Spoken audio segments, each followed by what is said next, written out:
Urmila cooking এক্সপার্টে আপনাদের সবাইকে স্বাগত। আশা করি আপনারা সবাই খুব ভালো আছেন। আজ আমি আপনাদের সাথে শেয়ার করব খুব দারুণ একটা সুস্বাদু রেসিপি। আজকে পেঁপে আলু দিয়ে কাতলা মাছের ঝোল বানাবো। চলুন তাহলে দেরি না করে ঝটপট শুরু করি আজকের রেসিপিটা। এখানে কাটাকাটি করে নিয়েছি। এই দেখুন পেঁপে আর আলু একসঙ্গে ধুয়ে পরিষ্কার করে নিয়েছি। এখানে 3 পিস কাতলা মাছ নিয়ে নিয়েছি। এখানে মশলা করে নিয়েছি আদা, রসুন, পেঁয়াজ, কাঁচা লঙ্কা, ধনেপাতা, টমেটো আর সঙ্গে দেব জিরে। এখন আমি গ্যাসটা ধরিয়ে দিয়েছি। পরিমাণ মতন জল দিয়ে একটু আলু আর পেঁপে একটু হাফ সিদ্ধ মতন করে নেব। জলটা দিয়ে নিয়েছি। এবার কেটে রাখা ধুয়ে পরিষ্কার করে নিয়েছিলাম আলু আর পেঁপে দিয়ে দিলাম, সিদ্ধ করতে বসিয়ে দিলাম।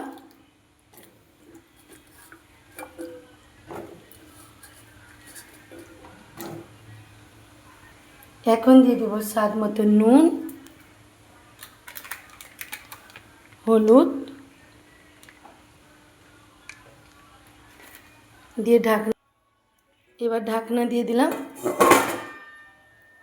এখন আমি মিক্সির জারে এক এক করে নিয়ে নিচ্ছি। প্রথমে গোটা জিরে, এবার দিয়ে দেব কাঁচা লঙ্কা, আদা, রসুন, পেঁয়াজ আর অর্ধেক মতন টমেটো কুচনো দিয়ে দিলাম আর অর্ধেক রেখে দিলাম। ঢাকনা দিয়ে করে নিয়ে আসছি। এখন করে বেটে নিয়ে এসছি। এই দেখুন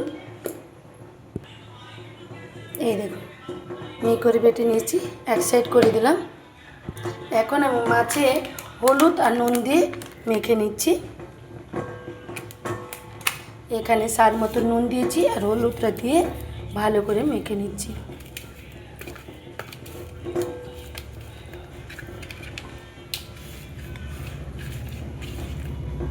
মাখানোটা হয়ে গেছে, হলুদ নুন দিয়ে মেখে নিয়েছি, সাইড করে দিলাম। ঢাকনা খুলে দেখছি সিদ্ধটা হয়েছে নাকি। এই দেখুন পরিমাণ মতন জল দিয়েছিলাম।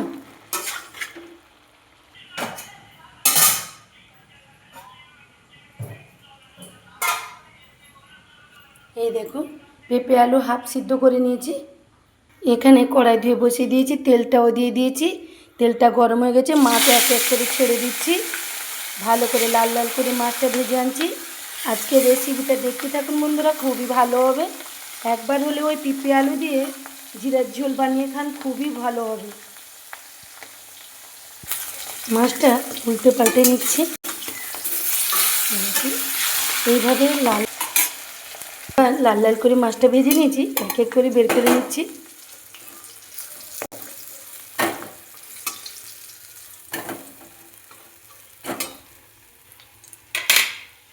এই দেখুন মাছ ভাজাটা হয়ে গেছে। এই তেলে আর কিছুটা তেল দিয়ে দিচ্ছি মশলা করার জন্য। এবার ফোড়নের জন্য চিনি দিয়ে দিলাম।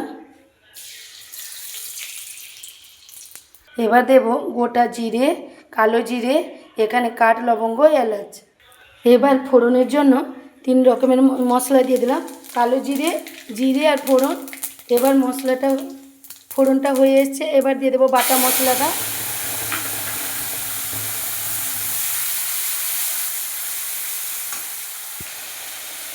এবার দিয়ে দেবো ধনেপাতা, টমেটো কুচি।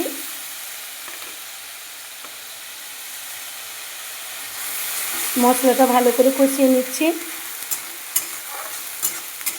আদা রসুনের গন্ধটা ছেড়ে এলে দিয়ে দেবো পেঁপে আলু সিদ্ধ করা। এবার এক এক করে মশলাগুলো দিয়ে দেবো। এবার দেবো স্বাদ মতো নুন, হলুদ, অল্প লঙ্কা পাউডার দিলাম, কেন আমি কাঁচা লঙ্কা ব্যবহার করেছি এখানে। এবার শুকনো লঙ্কা পাউডারটা অল্প দিলাম, একটু নাড়াচাড়া করে নিচ্ছি।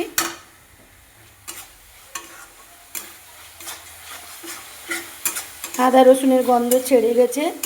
এই যে জিরে বাটাটা দিয়েছি না, খুবই গন্ধ উঠছে, খুব ভালো লাগছে। এবার দিয়ে দেব মিক্সার ধোয়ার জল একটু অল্প। ভালো করে 2-3 মিনিট কষিয়ে নিচ্ছি। এবার ভালো করে মশলাটা কষিয়ে নিচ্ছি। এবার সিদ্ধ করা আলু আর পেঁপে ঢেলে দিলাম। এই আলু পেঁপেকেও 2 মিনিট 3 মিনিট ধরে ভালো করে এরকম কষাতে থাকবো।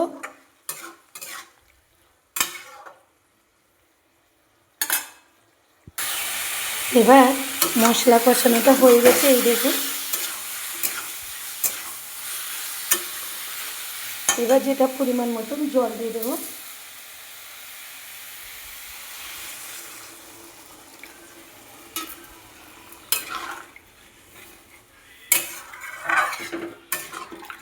এই দেখুন, আজকে কাতলা মাছে পেঁপে আলু দিয়ে ঝোল, জিরের ঝোল।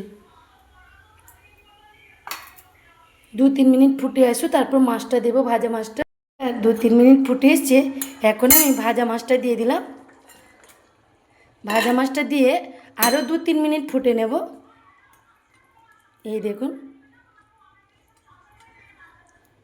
কত সুন্দর লাগছে, দেখুন পেঁপে আলু জিরের ঝোল। এইভাবে একবার হলেও বন্ধুরা রান্না করে খেয়ে বলুন, দুর্দান্ত খাবার হবে, হাত চেটে পুটে খাবে।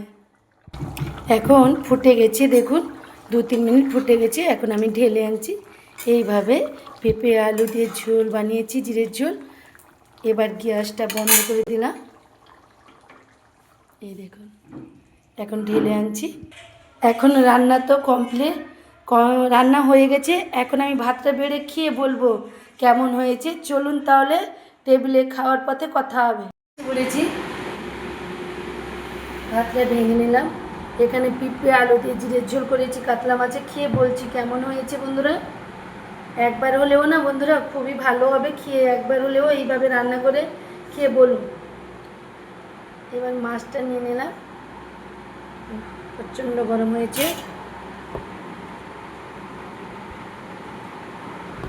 এখানে পেঁপে আলু মাখিয়ে নিলাম, ভালো করে সিদ্ধ হয়েছে, এই দেখুন।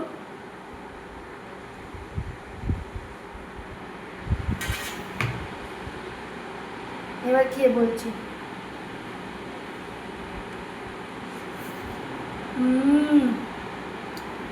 কিছু বলার নেই বন্ধুরা।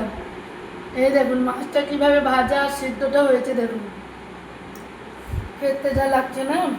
আজকে হাত চেটে পুটে খাবে। একবার হলে ওইভাবে রেসিপি করে খেয়ে বলুন। পুরো ভিডিওটা দেখতে থাকুন বন্ধুরা, বুঝতে পারবে কিভাবে পেঁপে আলু দিয়ে রান্না করেছি।